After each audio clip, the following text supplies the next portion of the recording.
여러분 안녕하세요. 2021학년도 고1 6월 학력평가 해설 강의 오리엔테이션이 시작됐습니다. 저는 최서희. 저는 곽동훈입니다. 여러분 반갑습니다. 자, 시험 어떻게 보셨나요? 좀 시험 보는 날 약간 더웠어요. 그죠? 이제 진짜 6월이 된 거죠. 아마 교실에서 에어컨을 켜고 시험 본 학생들도 있었을 것 같은데요. 점점 이제 나이를 먹어가고 여러분이 고3에 다가가고 있다는 겁니다. 뭐 어려워하지 마시고요. 한 걸음 한 걸음 저희와 함께 걸어가면 될 것 같은데요. 우리가 총평 준비하면서 제가 최 선생님이랑 많은 이야기를 나누는데 이런 문구를 갖고 오셨더라고요. 왜 갖고 오셨나요? 네, 찰리 채플린이 남긴 말인데요. 아래만 보고 있으면 무지개를 찾을 수 없다. 여러분 혹시 이번 시험 결과에 매몰돼서 아래만 보고 있지는 않으신가요? 제가 너무 걱정이 돼서 이 문구를 가지고 왔습니다. 여러분 아래만 보지 마십시오. 위도 보고요, 앞도 보고요. 그래서 저와 곽동훈 선생님을 봐주십시오. 저희가 여러분의 국어 무지개, 국어 희망을 찾아드리도록 하겠습니다. 아, 그런 뜻이더군요. 네. 몰랐습니다. 근데 무지개는 진짜 위를 봐야지 보이잖아요. 근데 우리가 또 위만 볼 것이 아니라 뒤를 봐야 된다고 생각합니다. 여러분이 오늘 보는 시험 그냥 허투루 넘기지 마시고 저희와 함께 꼼꼼하게 살펴서 뒤를 돌아보는 과정이 있어야지만 여러분이 좀 더 높은 위를 볼 수 있다라고 생각을 하거든요. 그럼 전체적인 오늘 시험이 어땠는지 선생님께서 한번 좀 설명을 좀 해주시죠. 네, 저는 오늘 시험을 이렇게 표현하고 싶습니다. 영역별 유형의 정석이었다. 여러분 이 색깔이 보이시나요? 빨강, 파랑, 초록 이 세 가지 색을요 우리는 빛의 삼원색이다 라고 얘기를 합니다. 가장 기본적인 색임과 동시에요. 이 세 가지 색이 모이면요 가장 많은 색을 만들어낸다고 합니다. 이번 시험이 바로 이런 빛의 삼원색과도 같은 정석인 시험이었다라는 생각이 들어요.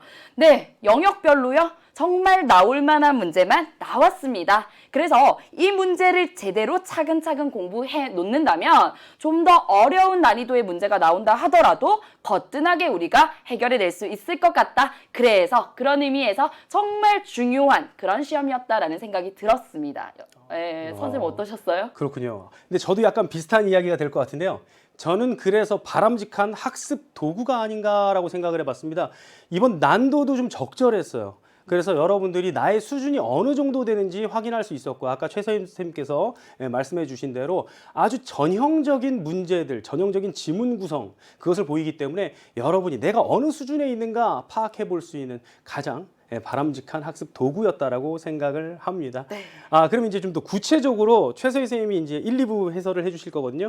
좀 말씀을 해주실까요? 네, 여러분 우선은요. 화법과 작문 먼저 말씀을 드릴게요. 저 화법과 작문 복합 문제 그리고 작문 이렇게 나눠서 살펴볼 수가 있는데요.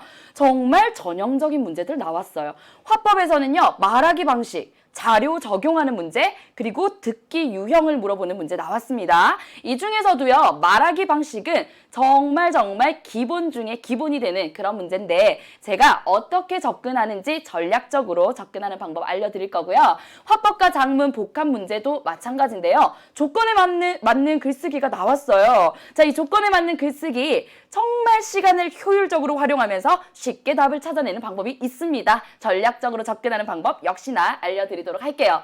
자, 작문에서는요. 자료 활용 방안 문제 여러분 나오면 부담스러워합니다. 일단 문제의 양이 커져요. 그러나 걱정할 필요가 없다. 결국 출제되는 출제 요소가 정해져 있습니다. 그 부분에 대해서도 같이 얘기를 나눠보면 좋겠습니다. 전반적으로요. 크게 어려운 문제는 없었다. 이런 생각이 드네요.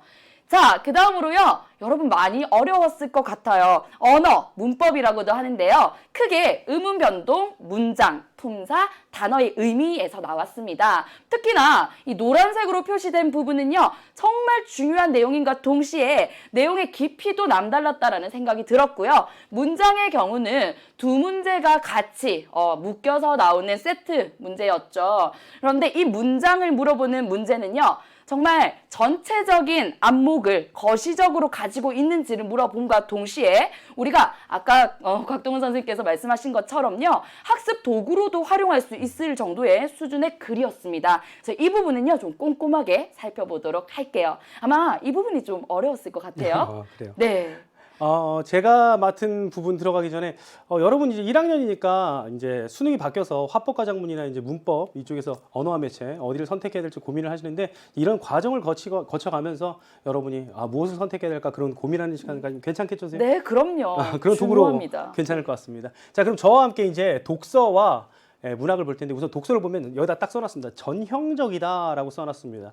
지문의 구성 자체가 전형적이었고요. 과학 지문에서 원리 방법을 이해하는 그런 내용이 그대로 나왔고 인문 지문에서 어떤 특정 학자들의 견해 주장을 파악하는 문제 그리고 사회에서는 경제 개념을 이해하는 문제가 아주 전형적으로 나왔고요. 지문 구성이라든가 단락 구성이 정말 여러분이 학습하기에 좋은 지문이었던 것 같아요. 그래서 뭐 문제도요 사실적 판단 능력을 파악하는 그런 것과 구체적 사례 적용 당연히 나오고요. 좀 어려웠던 문제가 18분의 추론 문제가 있었을 거예요. 아마 그 부분은 최선희 선생님과 함께하면 다 해결 가능할 것 같습니다. 네. 자, 그리고 문학은요.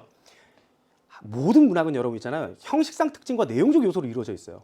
역시 이번 시험에도 그것을 여러분이 파악할 수 있느냐 없느냐 이게 나와 있었고 갈래복합, 고전시가랑 수필이랑 항상 같이 엮이는 거 알고 계시죠? 그런 전형 유형을 또 보여주고 있고요.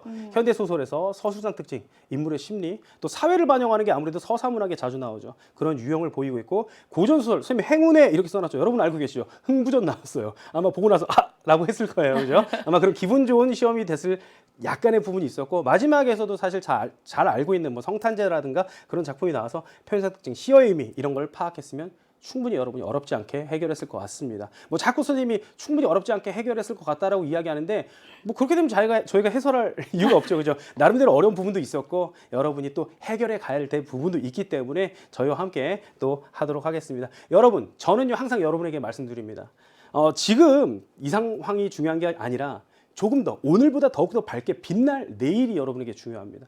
아시겠죠? 그걸 보고 저 3, 4부에서 만날 거고요. 1, 2부에서 만날 최세희 선생님 학생들한테 마지막으로 한마디 해주죠. 네. 흔들리지 말고 우직하게 이 한마디 남기고 싶습니다. 여러분 흔들리지 말고요. 지금 우리 본질에 충실한 공부, 정도를 걷는 공부 함께 나가면 좋겠습니다. 지금 바로 1강에서 만나요. 안녕.